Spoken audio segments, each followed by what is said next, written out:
NHS England has today banned puberty blockers for children after an independent review, meaning that kids who are considering transitioning will no longer have access to drugs which halt the physical changes on puberty. Do we think this is entirely a coincidence after Andrew Doyle's fantastic special on this very subject recently? I certainly think not, but there we go. Meanwhile, Keir Starmer has ended months of indecision and thrown his personal support behind banning transgender athletes from female competitions.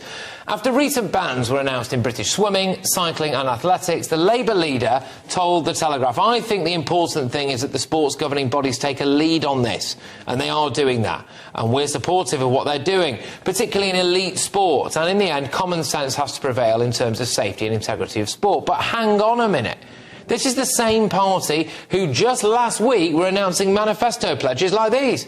Labour will offer the country to pick up legislating to protect the LGBT community with a comprehensive trans-inclusive ban on conversion therapy. We'll also strengthen the law so anti-LGBT plus hate crimes are treated as aggravated offences, and there'll be a much-needed modernising of gender recognition processes, which are humiliating and overlong.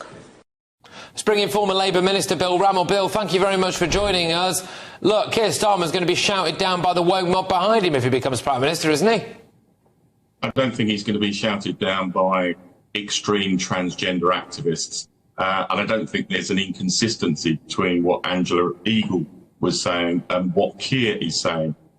On the specific issue, in my view, Keir has rightly made clear that there should be a ban on transgender people participating in women's sport.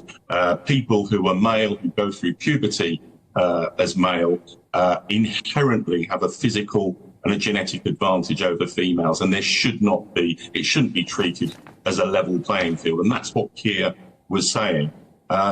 And you know, you might argue Keir has been slow to declare his views on these issues. I think in part that's been because of sensitivity. He's not been slow to declare his views on it, Bill. He's been very slow to U-turn on it, actually, hasn't he? Because before it was, 99% of women, and then he didn't want to get drawn on it, and then now all of a sudden he's saying this. I mean, one thing that goes underreported in my view is that if Labour do win by quite a large majority, which is, looking likely, isn't it, at the next election, who are a lot of these MPs going to be? A lot of young people, just out of short trousers, who might have worked in the charity sector and been involved in student politics. That lot do not want to ban trans people from taking part in women's sports, Bill.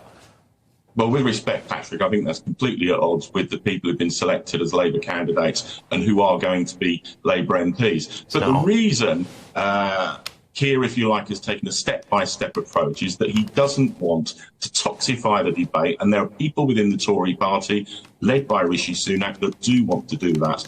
But I think increasingly Keir has rightly recognised that the extremism of some extreme transgender activists is not going to go away. That's why, and this has been happening over a process of 6 to 9 months, Keir has been making it very clear that trans rights cannot override women's rights, that self-identification as transgender is not and should not happen under a Labour government, and parents rightly should be informed if their children are questioning their gender. Now, all of that, I think, is in line with the views of the vast majority of people.